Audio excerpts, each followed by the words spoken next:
Assalamualaikum warahmatullahi ta'ala wabarakatuh. Kita ini masih berada di bulan Zulhijjah sekarang ini.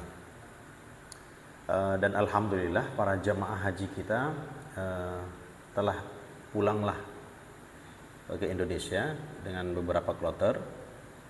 Jumlah haji tahun ini menurut data dari statistik Saudi Arabia kurang lebih 1.800.000 orang yang ada di Mekah sana. Jadi ramai kali lah. Untuk Indonesia jumlahnya 221.000 yang dari kita di Indonesia, alhamdulillah. Dan mudah-mudahan kita doakan seluruh daripada haji para hujjaj, para orang-orang yang jemaah haji, semuanya diterima oleh Allah Subhanahu wa taala. Imam Al-Hasan beliau ditanya, apakah haji yang mabrur itu? Apakah haji yang mabrur itu? Beliau mengatakan, seseorang itu tandanya haji dia mabrur adalah zahidan fid dunya, raghiban fil akhirah. Siapa yang dia berhaji, kemudian ketika pulang tambah cinta pada akhirat, tambah zuhud terhadap dunia, maka itu adalah salah satu tanda daripada hajinya mabrur.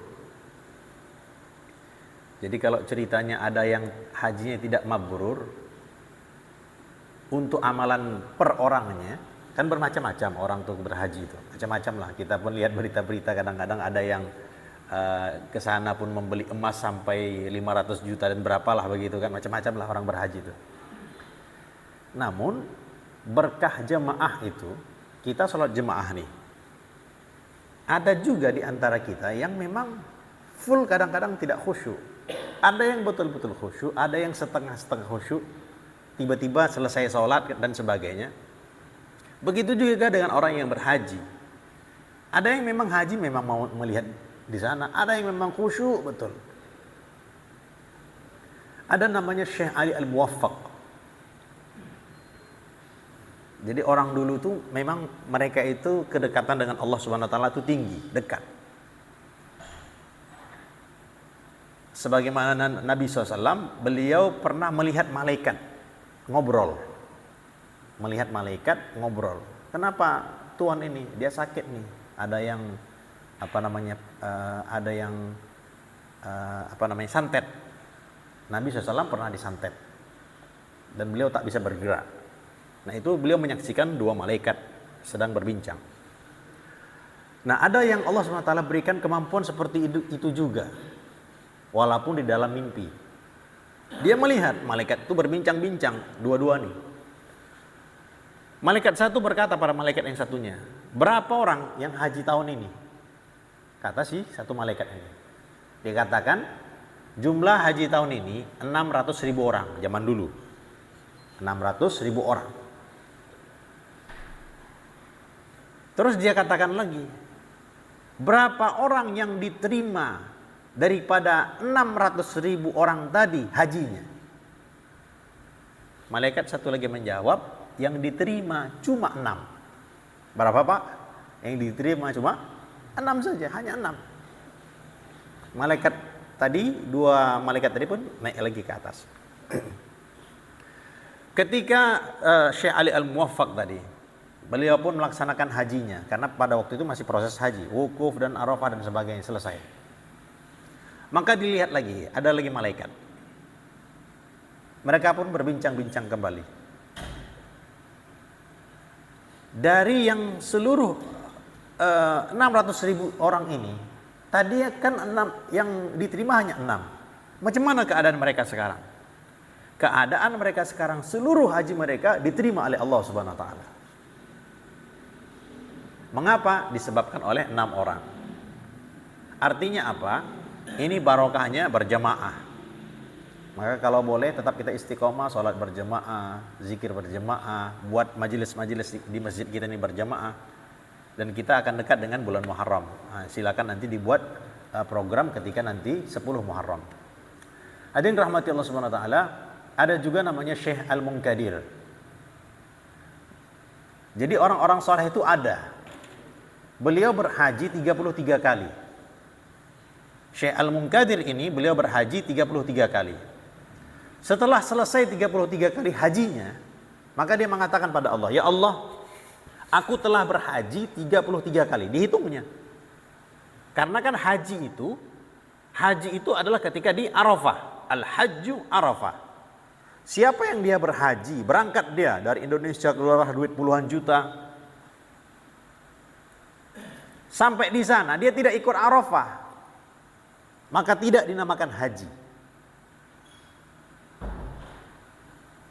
Berangkat dia dari sini, keluar harta, berjalan kaki. Kemarin kawan yang ke sana itu mereka ada yang sampai jalan itu menuju ke Arafah itu sampai 6 jam jalan kakinya. Jalan kakinya saja sebanyak selama 6 jam. Jadi kan cukup panjang tuh. Nah, Syekh Ali Al-Munkadir tadi 33 kali haji beliau. Setelah selesai hajinya 33 kali, maka beliau mengatakan kepada Allah, "Ya Allah, aku ini telah berhaji sebanyak 33 kali. Maka ya Allah, hajiku, jikalaulah memang engkau terima, haji yang pertama untuk diriku, haji yang kedua untuk ayahku, haji yang ketiga untuk emakku. Sedangkan 30-nya lagi kuserahkan kepada kaum muslimin yang belum diterima hajinya." Artinya apa? Kalau kita lihat, saya melihat sendiri, guru-guru saya berkali-kali haji. Para ulama itu kadang-kadang berkali-kali haji. Di antara alasannya seperti ini tadi. Ada orang-orang yang soleh berkali-kali haji dengan niat mereka menyedekahkan haji mereka terhadap kaum muslimin. Begitulah model yang 6 orang tadi ini. Disebabkan 6 orang tadi ini makbul di sisi Allah, akhirnya semuanya diterima oleh Allah Subhanahu wa taala hajinya. Jadi hadirin rahmati Allah, kalau boleh pun kita pasanglah niat kita, silakan, tidak ada masalah. Kita silakan berhaji berkali-kali ataupun berumrah berkali-kali, yang penting istilahnya seimbang lah. Orang di kampung kita juga aman, tidak ada yang kelaparan, kita pun mudah untuk haji dan sebagainya. Hadirin rahmati Allah, hari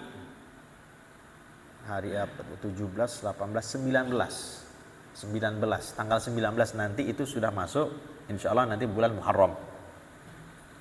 Dan Muharram ini kita tahu bulan yang mulia. Ashhurul Hurum itu ada 4, yaitu Zuzumura. Itu kita ingat.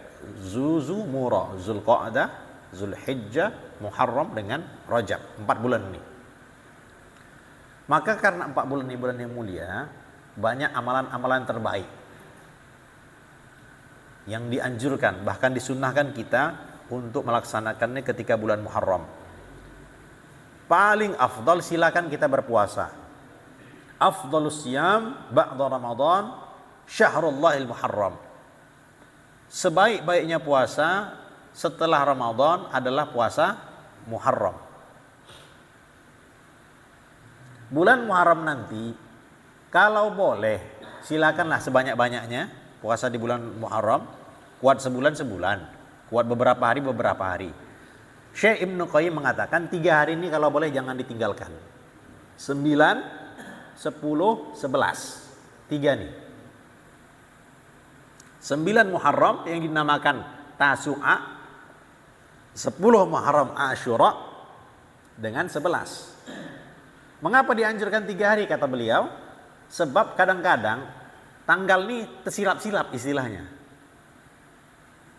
Tanggal ini tersilap-silap kata beliau. Penentuannya kita serahkan kepada para ahli, tetapi kadang-kadang menurut beliau ada silap-silap. Menurut beliau, sehingga kalau boleh kita jaga 3 hari ini. Kalaupun 3 ini tidak, 2, 9 dengan 10. Minimalnya 10 ini jangan ditinggalkan.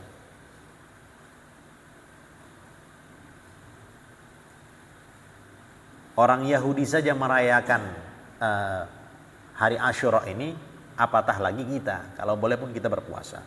Nabi Nuh diselamatkan Allah ketika 10 Muharram.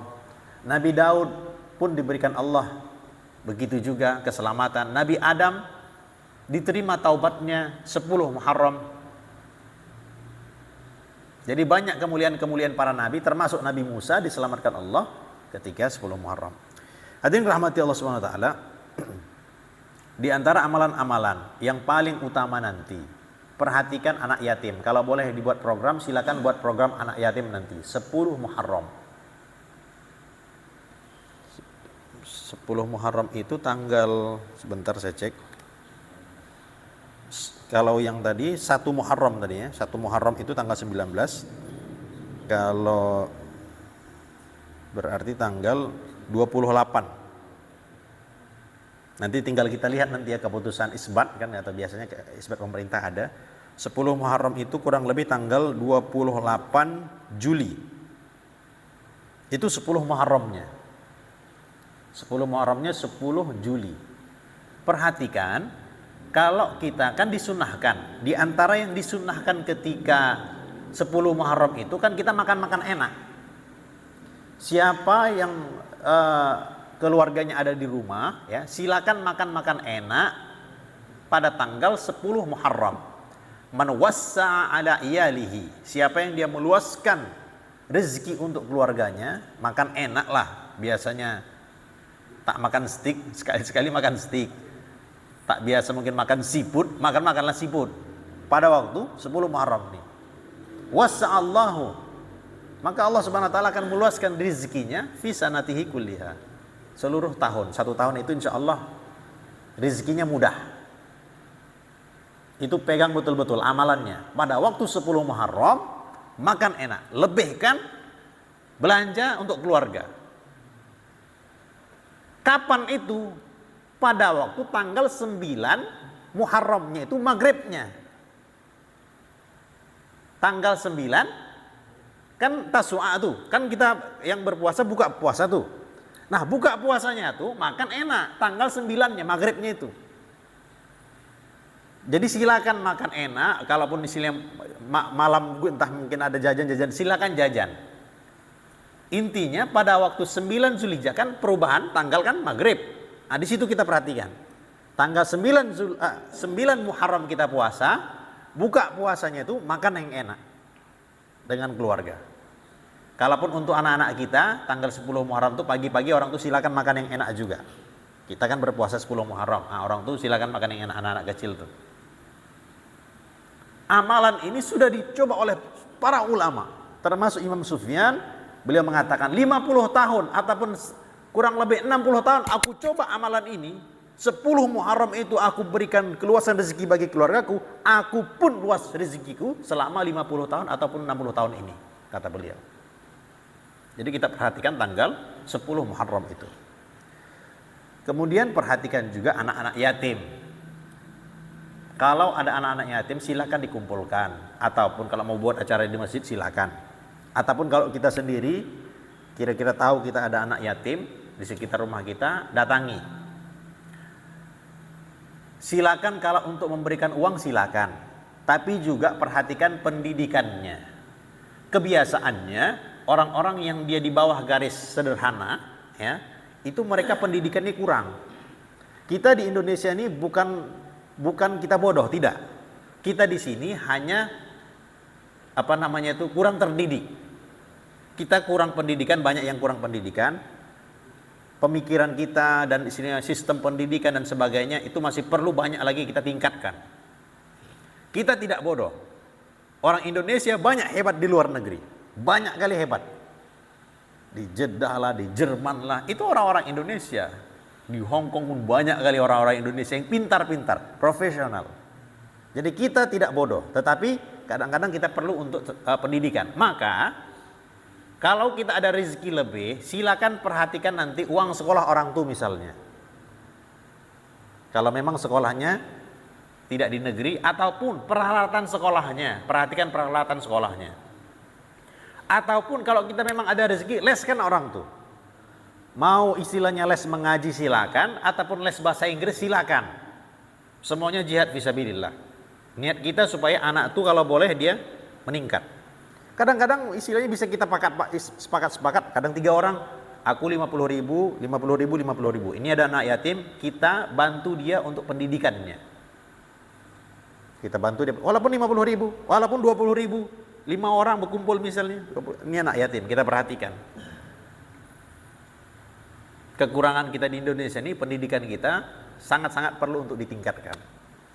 Nah, hadirin rahmati Allah, jadi perhatikan anak yatim.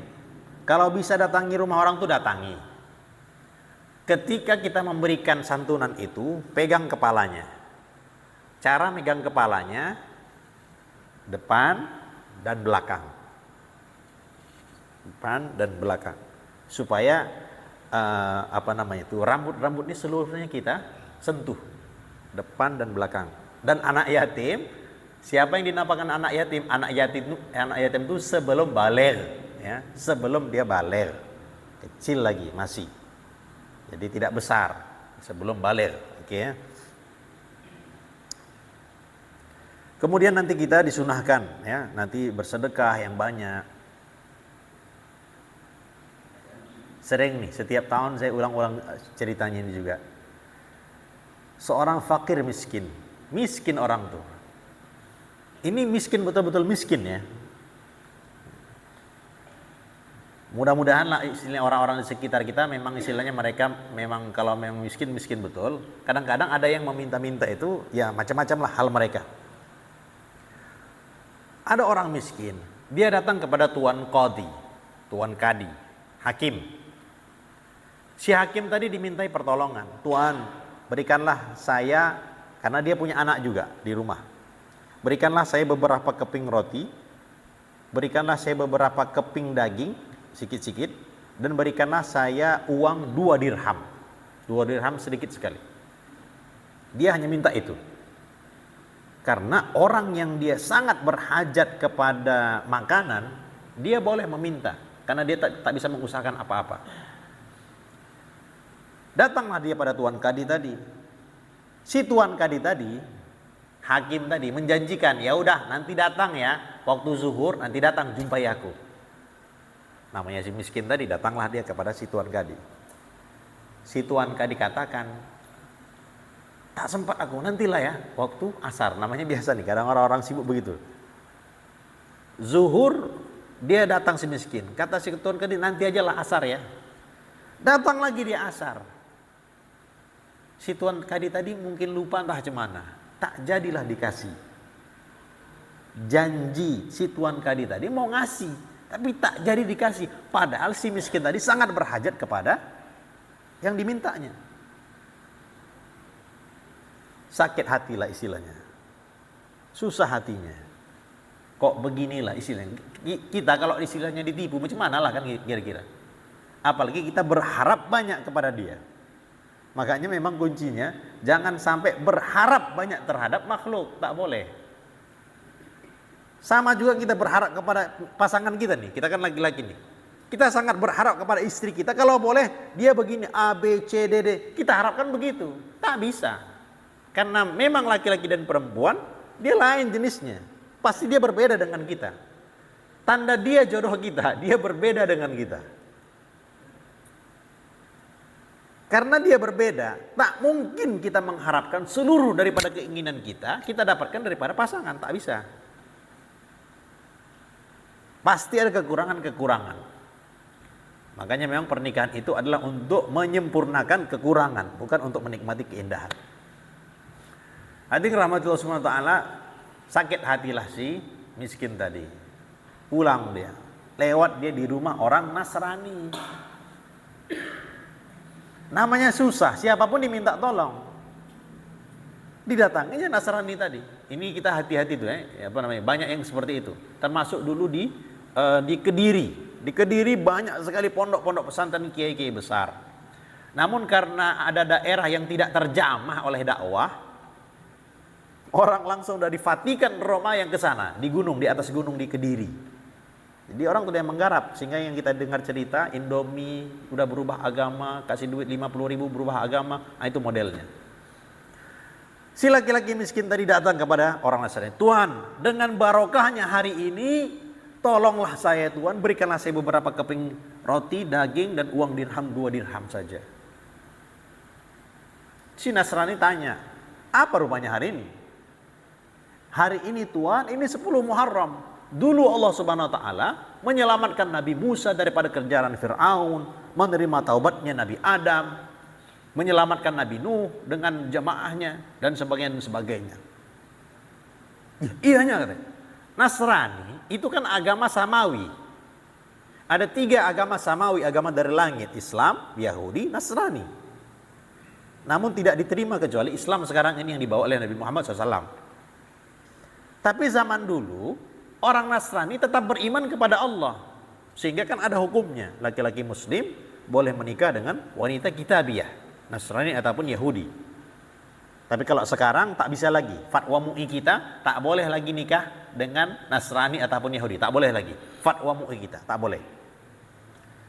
Jadi hadirin rahmati Allah Subhanahu wa taala, si Nasrani tadi pun bagi, bahkan berkali-kali lipat. Sebanyak 160 kg tepung untuk dibuatkan roti.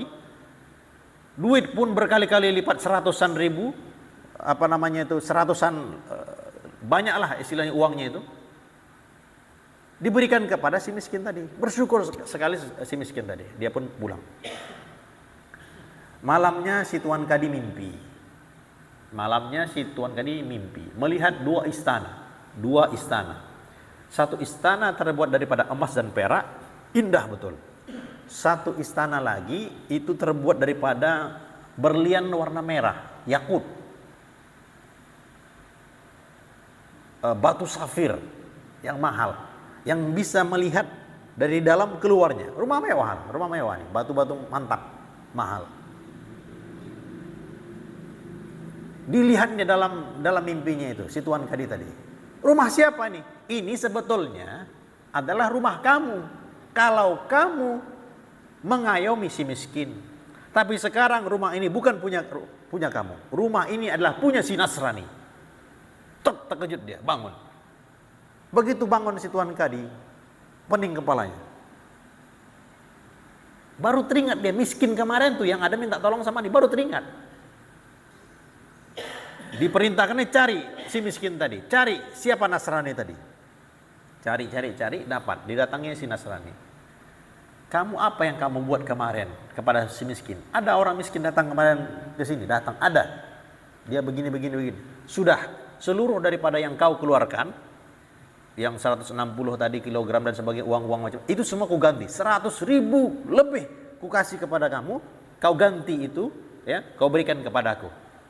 Semuanya ku ganti. Pahalanya itu kau berikan kepadaku. Si Nasrani mengatakan, setiap kullu makbulin ghal. Semua perkara yang makbul di sisi Allah itu mahal. Takkan ku ganti walaupun kau berikan dunia dengan sisinya. Tak mau ku kasih. Ya apanya, istilah bahasa kita, apanya kau nih? Kau kan Nasrani. Tak bisa diterima amalan tuh. Dilepasnya, dia pakai ikat pinggang. Zunar.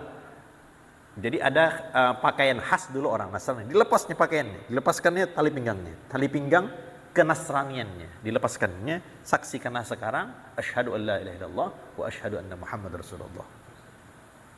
Karena si Nasrani dengar cerita begitu tadi, langsung dahsyat istilahnya. Amalan diterima Allah. Orang Yahudi, Nasrani percaya akan adanya Allah. Apalagi mendengar cerita-cerita seperti ini.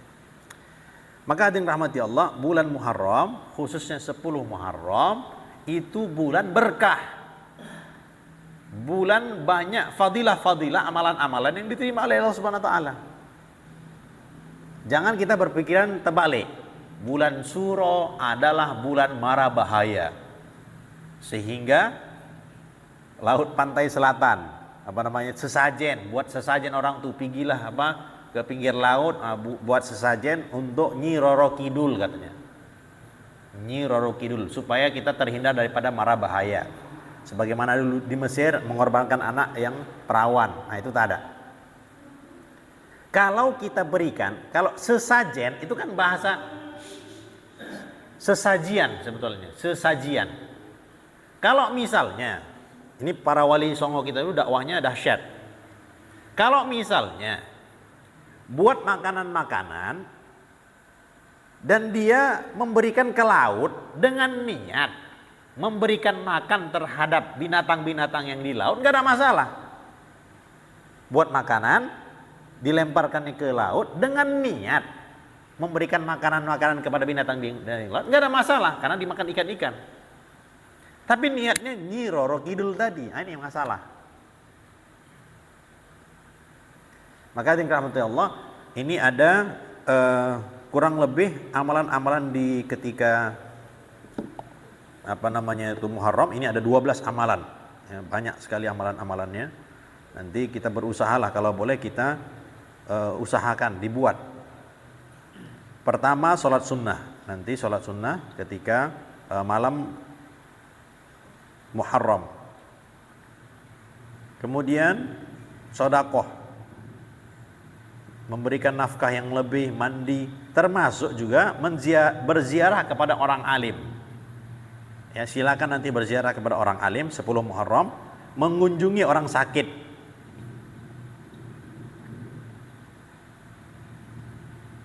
Memakai celak, kemudian memotong kuku, membaca surat Al-Ikhlas 1000 kali dan silaturahmi. Ini amalan-amalan macam-macam lah, kalau boleh kita buat, ya. Khususnya hadis sahihnya hanya 2, ya. Satu, kita berpuasa, kemudian yang kedua meluaskan rezeki. Ya, meluaskan rezeki. Kalau yang hadis yang lain walaupun hadisnya dhaif, namun silakan kita amalkan. Kalau boleh itulah ya, ini amalan para ulama ditulis ini supaya kita pun mengambil iktibar juga. Malam pada waktu Muharram diusahakan 9 Muharram itu malam itu kita berusaha kalau boleh baca surat Al-Ikhlas. Berapa kali? Di sini ditulis 1000 kali. Ya, latihan kita, sama-sama kita latihan. Kalau boleh kita beramal sebagaimana amalannya para ulama. Mereka sangat menghargai bulan Muharram. Mereka sangat menghargai bulan-bulan haram, Ashhurul Hurum. Mereka sangat menghargai bulan Ramadan. Waktu-waktu itu diperhatikan oleh para ulama. Mudah-mudahan kita pun diberikan kekuatan Allah untuk menghidupkan nanti malam ketika 10 Muharram. Demikian mungkin